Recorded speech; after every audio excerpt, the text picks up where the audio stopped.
for parents, a popular device that your baby could be sitting or sleeping in right now is being linked to dozens of deaths. And now there are growing calls to pull it off store shelves. I'm Lynn Smith. We're on the story. But first, we do have an update on that couple from New York who disappeared while vacationing in the Dominican Republic. Officials there. And first, how do we know it's a scam? I know you say there are some common things to look for. What would that be? Well, some of the Mom Hacks joins me now. So let's break this down, because how many of us scroll through Instagram and we buy one of these things? Are you saying that we should not use them at all, or that they're just not harmful? So, Lynn, I'm glad we're talking about this, because there have been a number of studies. We're seeing a pattern. And what we know is when you get your nutrients through food, you decrease heart disease, diabetes, blood pressure, cancer risk. But when you get them in a supplement, you either, that benefit is lost, and if you're getting those things from food.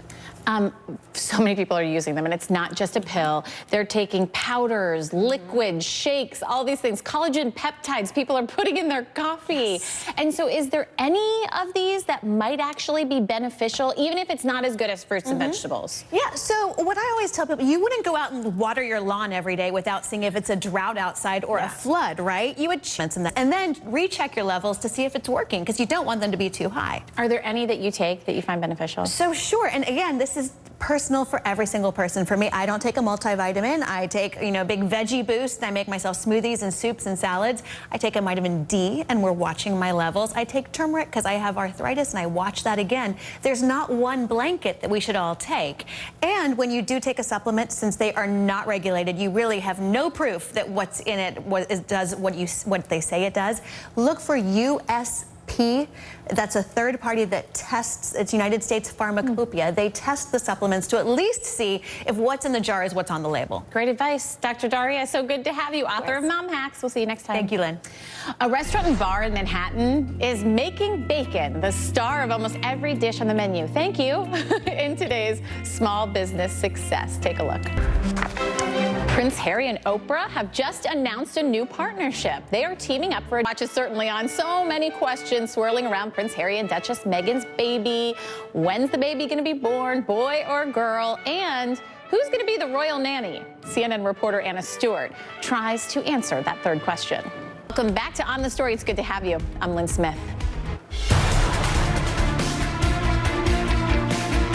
A custody exchange turned deadly in California after investigators say a man shot and killed the mother of his toddler, and high-profile court cases happening all around the country, so it's a challenge to keep up with them all. And that is why we often go beyond the gavel. Every single day we tell you what you need to know, and today we're lucky enough to have HLN. 165 measles cases have been reported in the U.S. so far this year, nearly 100 more cases than all of last year, and it's only April. CNN's chief medical correspondent, Dr. Sanjay Gupta, has more on this growing outbreak and how parents are actually holding measles parties. They're trying to infect their children at an early age. Sanjay. We all have the travel nightmare stories where you've canceled flights, lost luggage, you name it. But now we have a list of the worst airlines according to the annual airline quality rating. The rankings are based on 2018 data collected on mishandled baggage, consumer complaints, and on-time performance. So flying isn't your thing. Maybe a cruise is. Online travel act. And that's a look at some of the news that hits home. We're back after this short break. Don't go far. HLN sports contributor Hines Ward is here to lift us up and celebrate today's positive athlete. Take a look. Such an incredibly touching story. Hines, thank you for that. And if you want to nominate a positive athlete in your community, just head over to cnn.com/positiveathlete. So on our show, we love to highlight the good things in the news. We call it the bright spot. And I am so very excited and honored to introduce you to our next. Lynn Smith, so good to have you. Hope you join me tomorrow. True Crime Live with Mike Galanos is straight ahead. Take care.